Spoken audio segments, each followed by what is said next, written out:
الحمدللہ رب العالمین والصلاة والسلام علی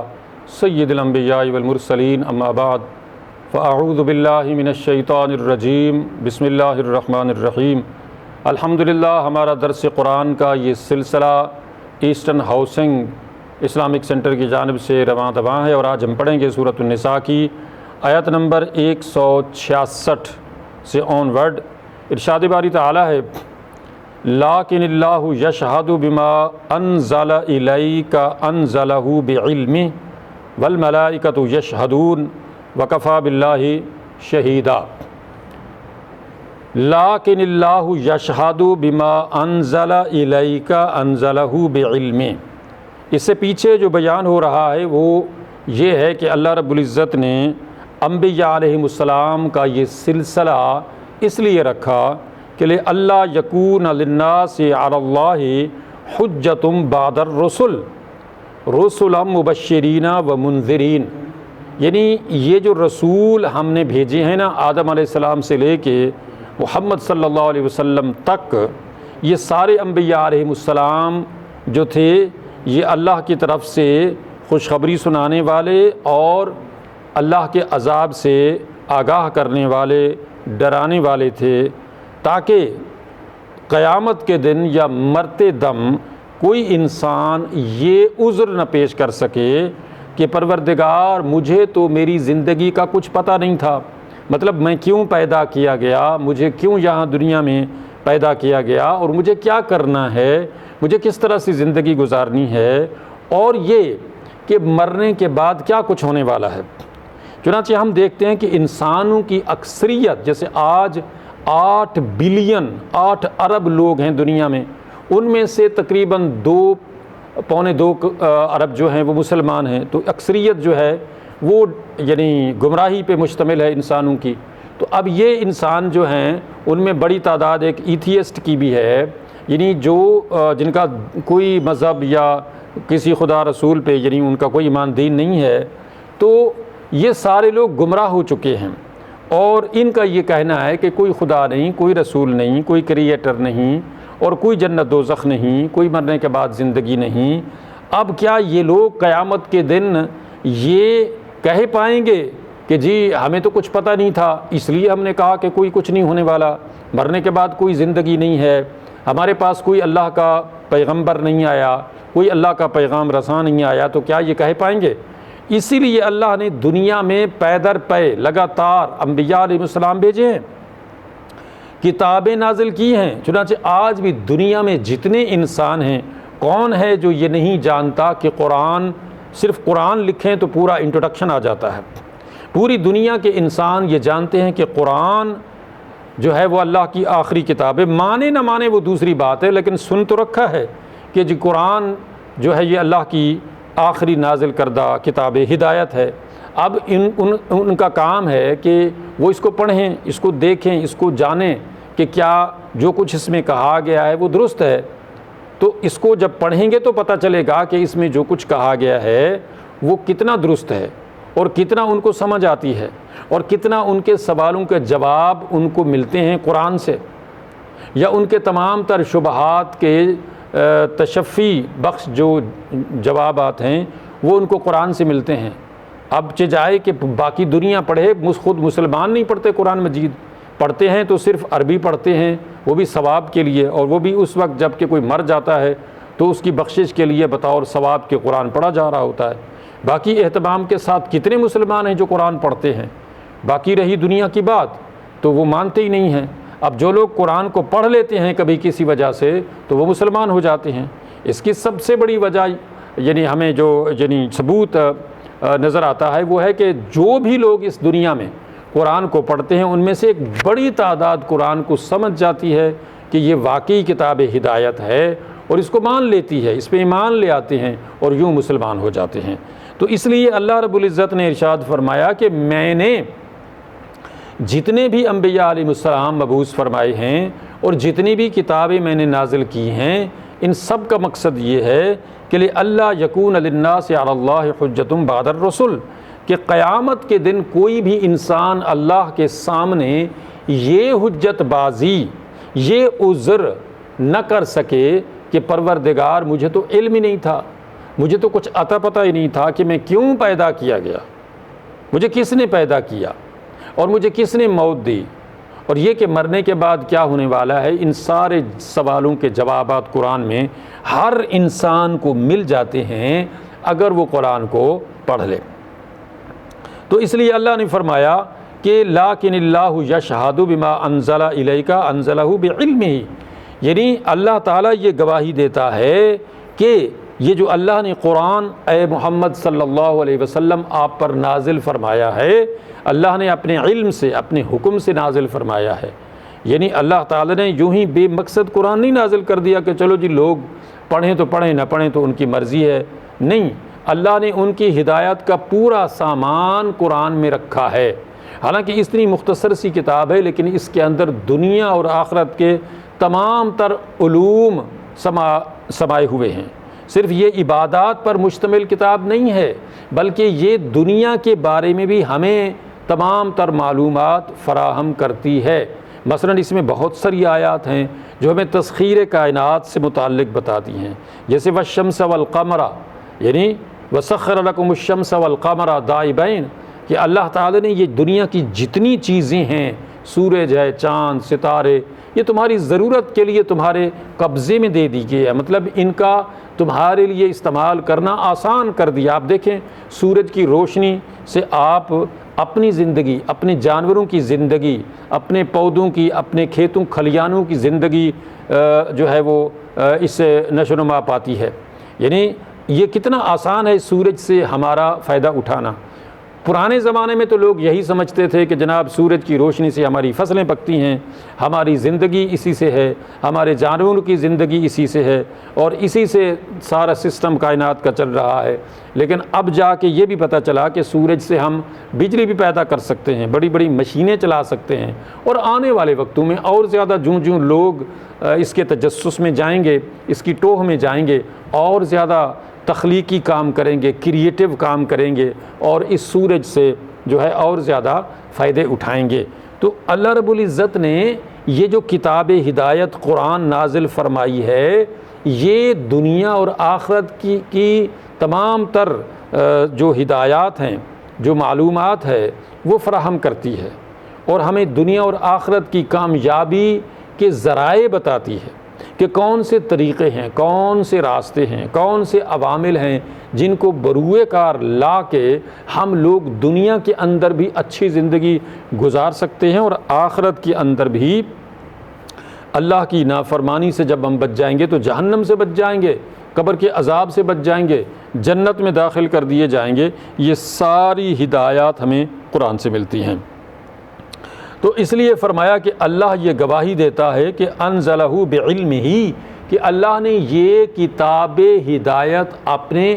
علم سے نازل فرمائی ہے۔ والملائکۃ یشہدون، اور فرشتے بھی یہی گواہی دیتے ہیں، یعنی اللہ تعالیٰ کی جو مخلوق ہیں، فرشتے نوری مخلوق ہیں، وہ بھی اس بات کی گواہی دیتے ہیں کہ اللہ تعالیٰ نے یہ کتاب ہدایت انسانی بھلائی کے لیے، رشد و ہدایت کے لیے نازل فرمائی ہے۔ وکفیٰ باللہ شہیدا، اور اللہ تعالیٰ کی گواہی کافی ہے، مطلب کسی کی گواہی کی اتنی ضرورت نہیں ہے، اللہ کی گواہی اس بات پہ کافی ہے کہ جب اللہ خود فرما رہا ہے کہ میں نے یہ کتاب ہدایت، یہ قرآن نازل کیا ہے، تو لہٰذا اس کو پڑھو، اس کو سمجھو، اس کو دوسروں تک پہنچاؤ، اس پہ عمل کرو، اس میں تمہارا دنیا اور آخرت کا بھلا پنہاں ہے۔ ان الذین کفروا وصدوا عن سبیل اللہ قد ضلوا ضلالا بعیدا۔ آگے فرمایا کہ یقیناً جن لوگوں نے انکار کر دیا اور اللہ کے راستے سے لوگوں کو بھی روکا، تو وہ لوگ دور کی گمراہی میں جا پڑے۔ یعنی جن لوگوں نے اس کا انکار کر دیا، اللہ کا انکار کر دیا، اللہ کی کتاب کا، رسولوں کا انکار کر دیا، تو اور پھر یہ کہ دوسروں کو بھی اللہ کے راستے سے روکا۔ اب ظاہر ہے کہ جو نافرمان ہیں، کافر ہیں، فاسق ہیں، فاجر ہیں، گمراہ ہیں، مشرک ہیں، منافق ہیں، وہ خود تو اللہ کے دین پہ نہیں چلتے ہیں، دوسروں کو بھی اس دین سے روکنے کی کوشش کرتے ہیں۔ تو اللہ نے فرمایا قد ضلوا ضلالا بعیدا، کہ یہ لوگ دور کی گمراہی میں چلے گئے ہیں، اب ان کا واپسی کا راستہ جو ہے ایک طرح سے بند ہو گیا ہے، کہ اتنے یہ دور گمراہی میں چلے گئے ہیں کہ اب یہ اس طرف واپس ہی نہیں ہے۔ چنانچہ ہم دیکھتے ہیں کہ بہت سارے لوگ جو قرآن کو جلانے کی کوشش کر رہے ہوتے ہیں، ان کا مقصد کیا ہوتا ہے کہ ایک قرآن جلانے سے سارے قرآن ختم ہو جائیں گے، حالانکہ قرآن تو دنیا میں کروڑوں ہیں، ظاہر کروڑوں مسلمان ہیں، مطلب 2 ارب جو مسلمان ہیں تو کروڑوں میں قرآن ہوں گے، کروڑوں میں حافظ ہوں گے کم سے کم، تو اب کیا وہ کروڑوں مسلمانوں کو ختم کر دیں گے جن کے سینوں میں قرآن محفوظ ہے، یا ان کروڑوں قرآن کے نسخوں کو وہ جلا دیں گے، اور اس سے جو ہے وہ قرآن نعوذ باللہ ختم ہو جائے گا دنیا میں، تو ملے گا نہیں اور لوگ پڑھ نہیں پائیں گے؟ تو ایسا تو نہیں ہے، لیکن ان کے دل کا جو بغض ہے، جو غبار ہے اسلام کے بارے میں، قرآن کے بارے میں، اللہ رسول کے بارے میں، وہ اس کو اتارنے کی کوشش کرتے ہیں۔ اور ایک سب سے بڑی وجہ یہ بھی ہے کہ کیونکہ جس اسپیڈ سے اسلام گرو کر رہا ہے، پھیل رہا ہے، اس سے ان کو خطرہ پیدا ہو گیا ہے کہ آنے والے 30-50 سالوں میں جو ہے وہ پوری دنیا کے اوپر اسلام جو ہے وہ غلبہ پالے گا، اور اس طرح سے مسلمانوں کی اکثریت ہو جائے گی۔ تو یہ وہ گویا سدباب کر رہے ہیں کسی بھی طرح سے ممکنہ کہ کس طرح سے اسلام کا راستہ روکا جائے۔ لیکن اللہ نے تو فرمایا ہے هو الذی ارسل رسولہ بالہدی ودین الحق لیظہرہ علی الدین کلہ ولو کرہ المشرکون ولو کرہ الکافرون، یعنی اللہ رب العزت نے ہی اس قرآن کو نازل کیا ہے، اس دین کو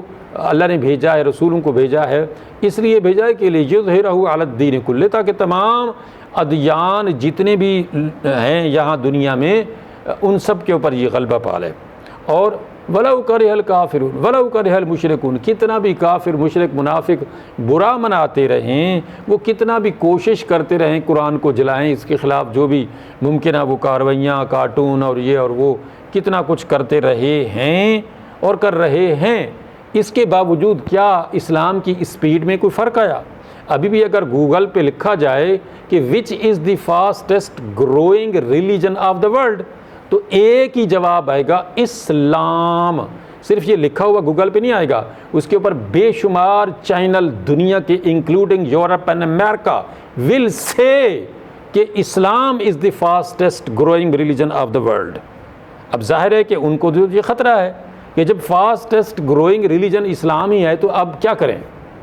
اب ان کو تو خطرہ نظر آ رہا ہے جو اسلام کو پسند نہیں کرتے ہیں کہ اگر اسی رفتار سے اسلام پھیلتا رہا تو یہ تو سارے جو ہیں اس کے نیچے آ جائیں گے، اور یعنی اسلام میجارٹی میں ہو جائے گا اور سارے جو نان مسلم ہیں وہ منارٹی میں ہو جائیں گے، اقلیت میں ہو جائیں گے، تو پھر کیا بنے گا ان کا؟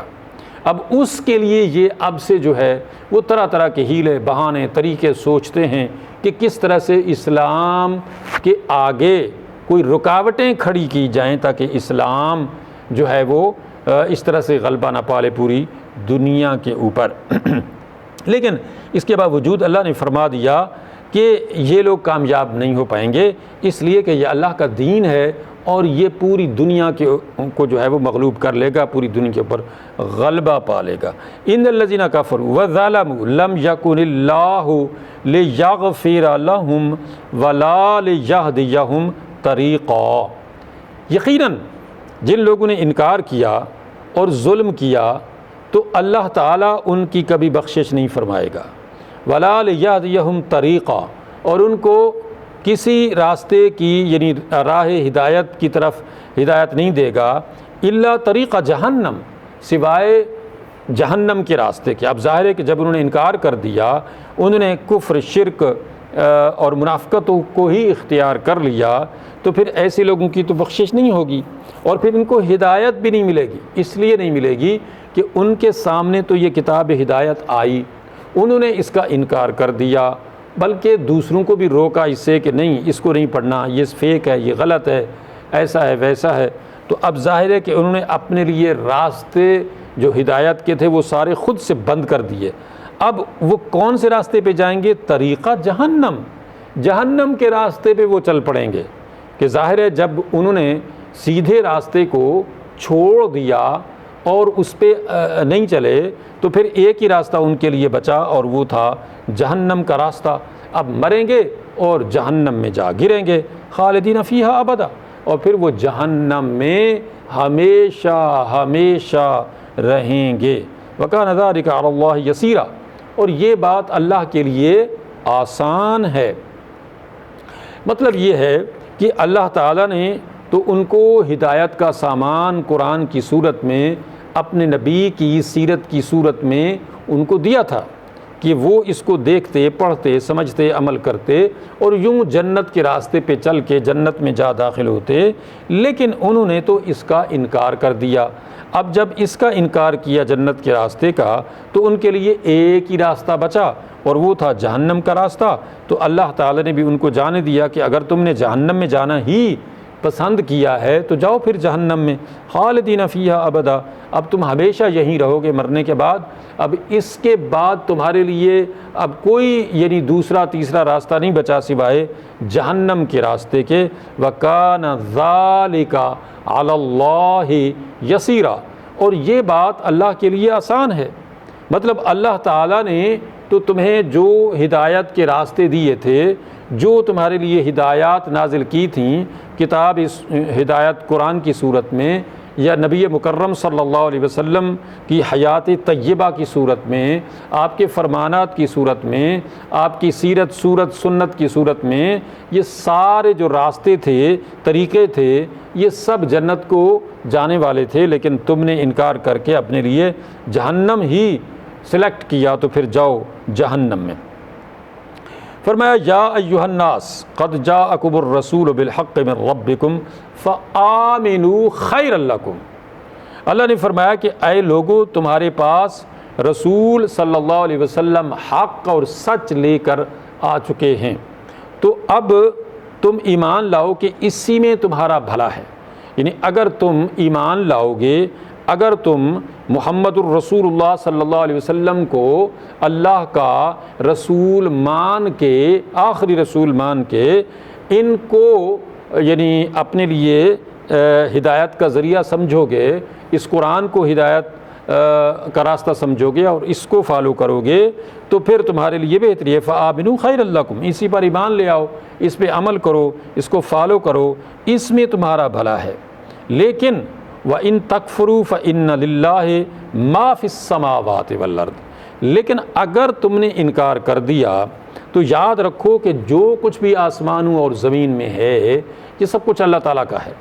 مطلب یہ ہے کہ چجائے کہ تم کچھ حیثیت رکھتے ہو، یہ ساری کائنات اور تم خود اللہ کی تخلیق اور مخلوق اور مملوک اور محکوم ہو، یعنی اللہ کا حکم تم پر چلتا ہے، تم اللہ کی creation who, Allah is creator all of you. تو جب اللہ تعالیٰ نے تمہیں پیدا کیا، اللہ نے تمہیں زندہ رکھا ہوا ہے، اللہ تمہیں موت دے گا، اور جب اللہ تمہیں موت دینا چاہے گا تو تم اپنے آپ کو موت سے بچا بھی نہیں پاؤ گے۔ تو جب اللہ تعالیٰ کے قبضہ قدرت میں تمہاری جان ہے، تمہارا سب کچھ ہے، تو تم کس طریقے سے وہ بچ سکتے ہو اللہ تعالیٰ کی پکڑ سے، موت سے، محاسبے سے، جہنم سے، عذاب سے، گرفت سے؟ اس لیے کہ اللہ تعالیٰ ہی تمہارا خالق ہے، تمہارا مالک ہے، اس نے تمہیں زندہ رکھا ہوا ہے، اور جب چاہے گا، جس کو چاہے گا، جہاں چاہے گا،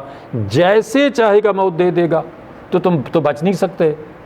اگر ایسا ہوتا کہ کوئی بھی بڑے سے بڑا بادشاہ، کوئی صاحب اختیار و اقتدار، صاحب دولت و ثروت وہ اپنے آپ کو بچا سکتا موت سے کچھ دے دلا کے،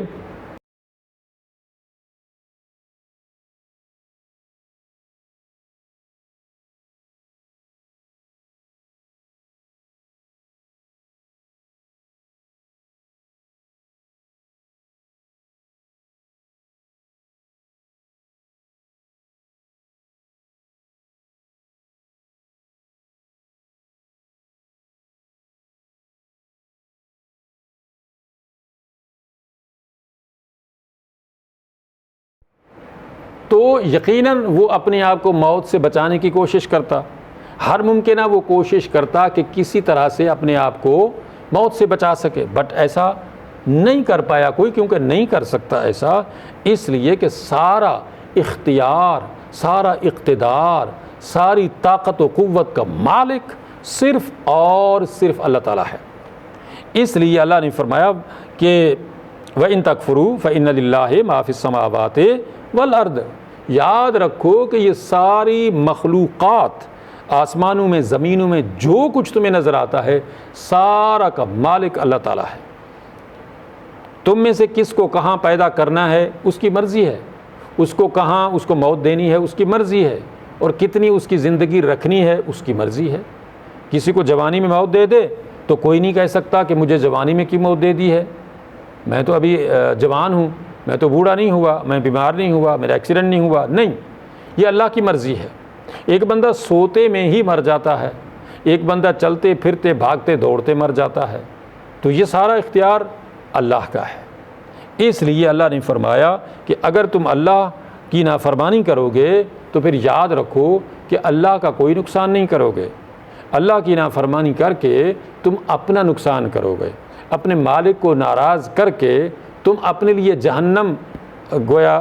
چوز کرو گے۔ تو لہٰذا اگر تم نے اپنے مالک کو، اپنے رب خدا کو، اللہ کو ناراض کر دیا تو پھر تم جہنم کے عذاب سے نہیں بچ سکو گے۔ وَكَانَ اللَّهُ عَلِيمًا حَكِيمًا، اور اللہ تعالیٰ دانا ہے اور سب کچھ جانتا ہے۔ سارے علم کا منبع اللہ تعالیٰ کی ذات ہے۔ اللہ چونکہ کریٹر ہے ہر چیز کا، اللہ چونکہ خالق ہے ہر چیز کا، اس لیے اللہ تعالیٰ علیم ہے، حکیم ہے۔ اس نے کون سی چیز کیوں پیدا کی، کس لیے پیدا کی؟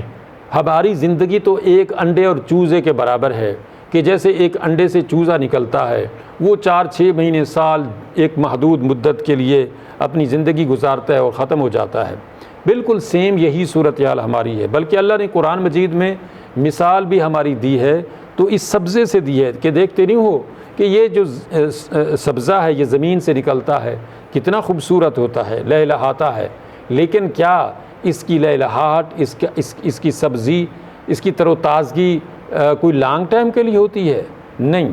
ایک محدود مدت ہوتی ہے، سال 6 مہینے کے لیے ہوتی ہے، اور اس کے بعد وہ خود سے سوکھ جاتا ہے۔ آپ کتنا بھی اس کو پانی دیں گے کیا ہوگا، اس کے بعد پھر وہ سبزہ جو ہوتا ہے وہ سوکھ جاتا ہے، ختم ہو جاتا ہے۔ یہی صورتحال ہماری زندگی کی ہے کہ ہم یہاں دنیا میں آتے ہیں، اپنی زندگی کا ایک خاص پیریڈ گزارتے ہیں، کوئی تھوڑا کوئی زیادہ، لیکن بہرحال جس کو زیادہ بھی پیریڈ دنیا میں زندگی کا مل جائے وہ بھی اس دنیا سے چلا جاتا ہے، اور جو جوانی میں چلا جاتا ہے، بہرحال یہ سب لوگ اس دنیا کو چھوڑ جاتے ہیں۔ اور یہاں پہ کوئی کتنے بھی محل بنا لے، کتنی بھی بڑی بڑی حکومتیں بنا لے، اور کتنا بھی پیسہ اکٹھا کر لے، کیا ہوگا؟ یہ سب کچھ ادھر ہی رہ جائے گا، اور وہ یہ سب کچھ چھوڑ کے یہاں سے چلا جائے گا۔ یا اہل الکتاب لا تغلوا فی دینکم ولا تقولوا علی اللہ الا الحق انما المسیح عیسی بن مریم رسول اللہ وکلمۃ القاها الی مریم وروح منہ فآمنوا باللہ والرسل ولا تقولوا ثلاثہ۔ اب یہاں جو کلام کا رخ ہے ان کچھ آیات میں، اگلی آیات میں اللہ نے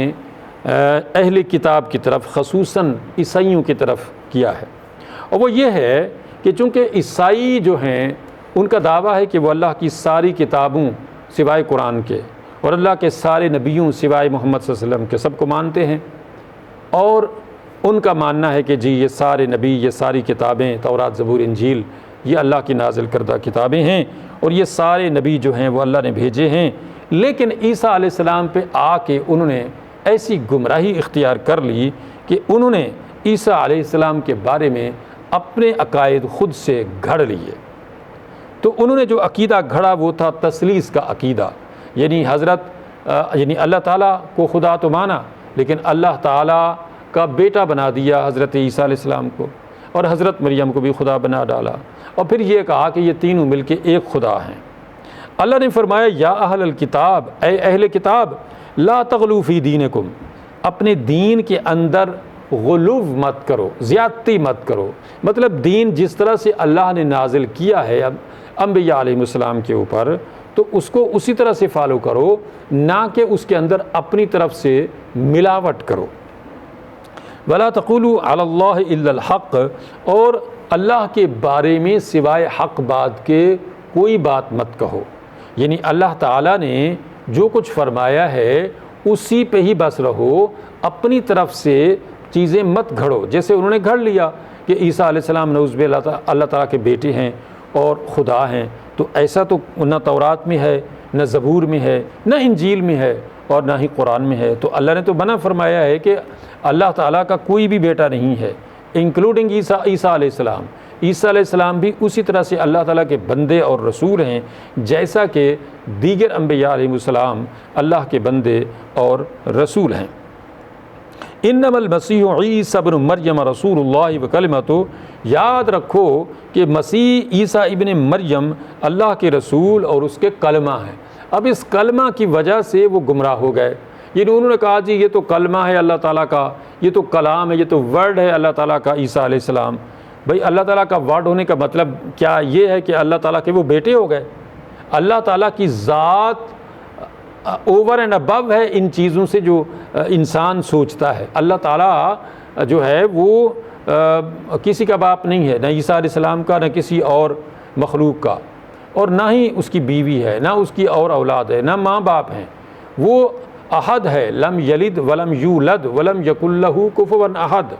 وہ بے نیاز ہے ان ساری چیزوں سے، وہ اکیلا ہے، وہ واحد ہے، وہ لا شریک ہے،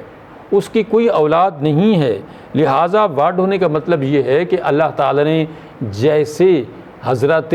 آدم علیہ السلام کو پیدا کیا، بالکل اسی طرح سے اللہ رب العزت نے عیسیٰ علیہ السلام کو پیدا کیا۔ جس طرح سے آدم علیہ السلام کو اللہ نے اپنے حکم سے پیدا کیا، تو انما امرہ اذا اراد شیئا ان یقول لہ کن فیکون، کہ اپنے حکم سے بس پیدا کر دیا آدم علیہ السلام کو بغیر ماں باپ کے، اور یہاں عیسیٰ علیہ السلام کو بغیر باپ کے پیدا کر دیا۔ تو بئی معنی وہ اللہ تعالیٰ کا حکم ہے کہ اللہ کے حکم سے وہ پیدا ہوئے بن باپ کے، جس طرح سے عیسیٰ علیہ السلام جو ہیں، آدم علیہ السلام جو ہے وہ ماں باپ کے بغیر پیدا کیے گئے۔ تو اللہ نے فرمایا ان مثل عیسیٰ عند اللہ کمثل آدم خلقہ من تراب ثم قال له کن فیکون۔ لہٰذا اس بارے میں جو ان کی گمراہانہ سوچ ہے، ان کی اپنی یہ کریٹڈ ہے، اور انہوں نے خود سے یہ یعنی عیسائیوں نے یہ عقیدہ گھڑا ہے کہ نعوذ باللہ عیسیٰ علیہ السلام اللہ کی اولاد ہیں، تو ایسا نہیں ہے۔ اللہ تعالیٰ سمجھنے عمل کرنے کی توفیق عطا فرمائے۔ وآخر دعوانا ان الحمد للہ رب العالمین۔